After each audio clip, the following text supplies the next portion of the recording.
Hi everybody, this is the Baseball Hut, the amazing, spectacular, terrific, the great one, the People's Champion, your host, the Hut, and welcome back to the Baseball Hut 2.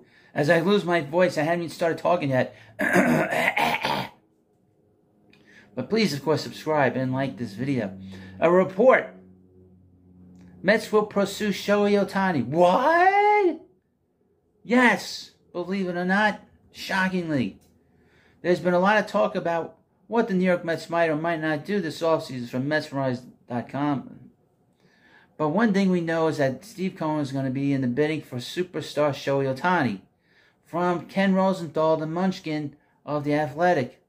I mentioned on our most recent podcast that despite all of the retooling, rebuilding, and repurposing, the Mets would be in the bidding for Ohtani. It doesn't make any sense. The richest owner in baseball sit on the sidelines with the best player in the sport available. Quote, if anyone thinks Cohen is going to pass on an opportunity to pursue the greatest player of our generation and maybe greatest of our lifetime, and a Hut means lifetime. That's what I'm saying. They haven't been paying attention, the Munchkin said. Oh, interesting. Rosenthal's main focus for the article is to note that the Mets are certainly going to look at signing younger players following the trades of the ancient and decrepit Max Scherzer and Justin Verlander. The 29-year-old Ohtani fits that bill, as does Japan's best pitcher Yoshinobu Yamamoto. The 24-year-old Yamamoto is a perfect fit for a team like the Mets looking for a top-flight starter that happens to have prime years still ahead of him. Yamamoto has won the Japanese equivalent of the Cy Young Award and MVP award each of the last 2 seasons. It's been noted that Steve Cohen was in Japan to watch a WBC game. He said he was on a business trip for .72.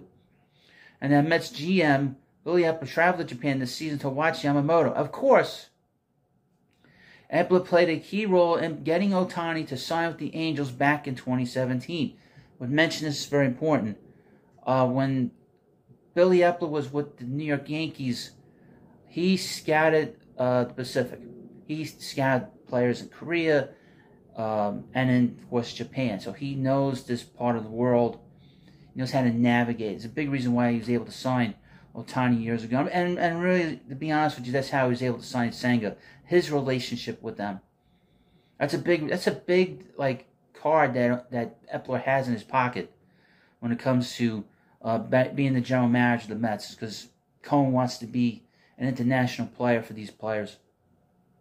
Ohtani's having a season for the record books with 40 homers, a 9.0 WAR, and a 3.17 ERA in 22 starts this year.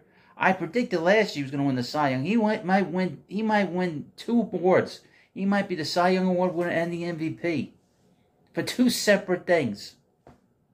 He leads Major League Baseball at limiting his hits with his 5.9 hits per 9 innings, and has been MLB's best overall offensive season with a 187 OPS plus. The Munchkin on the notion that the Mets would not reload for the 24 season. Quote, people in Mets uniforms aren't buying it. People in the industry aren't buying it. None of us should buy it. Consider Steve Cohen's willingness to spend like no owner in Major League history. Well, we will find out, won't we? We will find out if Ohtani is here, if Yamamoto is here. They will go after Yamamoto. There is no doubt they will go and post money for him. Just so you know, that's my view. And whether they get Ohtani, it's up to Ohtani. It's not a matter of money. We know that with the Mets. They don't get outbid at this rate. This is not the days of the Wilpons and trying to scrape coins together, trying to scrape pennies together. This guy's got so much money, he doesn't know what to do with. Well, let me know what you think about this video. Of course, please subscribe to the Baseball Hut 2. Thank you, and I'll see you later.